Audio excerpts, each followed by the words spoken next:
మనం ఎప్పుడు egg fry rice, tomato rice, lemon rice చేస్తుంటాం కదా, అలా కాకుండా ఈ దొండకాయ రైస్ చేస్తే చాలా బాగుంటుంది. ఒక్కసారి ట్రై చేసి చూడండి, తప్పకుండా మీకు నచ్చుతుంది. నేను చేసే విధంగా చేయండి. ముందుగా దొండకాయలను ఇలా నిలువుగా కట్ చేసుకొని పెట్టుకోవాలి.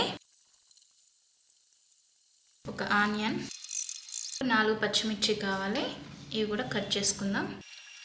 మనం ముందుగా గ్యాస్ ఆన్ చేసుకొని కడాయి పెట్టుకోవాలి. కడాయిలో కొద్దిగా ఆయిల్ వేసుకుందాం.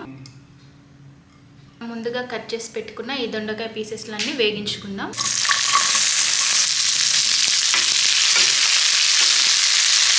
సాల్ట్ వేసి వేగించుకుంటే త్వరగా వేగుతాయి. ఈ దొండకాయ పీసెస్లన్నీ చక్కగా వేగాయి. ఇప్పుడు తీసి పక్కకు పెట్టుకుందాం. ఇప్పుడు మనం కొద్దిగా మిక్సీ చేసుకుందాం. ఆనియన్, అలాగే ఒక చిన్న టమాటా, అలాగే కొన్ని ధనియాలు, మిర్చి పౌడర్, కొద్దిగా సాల్ట్, రుచికి తగినంత, కొన్ని ఎల్లిపాయలు, ఇవన్నీ మిక్సీ పట్టుకుందాం. ఇలా మిక్సీ చేసి పట్టుకోవాలి. స్టవ్ ఆన్ చేసుకొని కడాయి పెట్టుకుందాం. కడాయి వేడికాగానే కొద్దిగా ఆయిల్ వేసి, ఆయిల్ వేడికాగానే మనం ముందుగా కట్ చేసి పెట్టుకున్న పచ్చిమిర్చి వేసుకోవాలి. అలాగే కొన్ని పల్లీలని, అలాగే కొద్దిగా పెసరపప్పుని వేసుకోవాలి. జీలకర్ర, ఆవాలు, ఉల్లిగడ్డని కూడా వేసుకోవాలి. కొద్దిగా కరివేపాకు వేసుకోవాలి. అలాగే కొద్దిగా పసుపుని.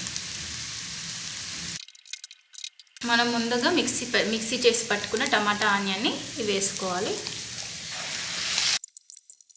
ముందుగా వేగించి పెట్టుకున్న దొండకాయల్ని వేసుకుందాం.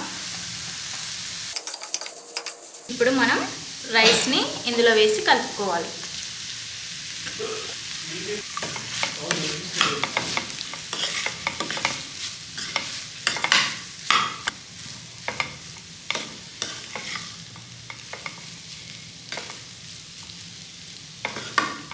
చివరిగా కొద్దిగా కొత్తిమీర వేసుకుంటే సరిపోతుంది. దొండకాయ రైస్ రెడీ అయింది. ఇంకెందుకు లేట్, మీరు కూడా ట్రై చేసి ఎలా ఉందో కామెంట్ చేయండి. Thank you for watching.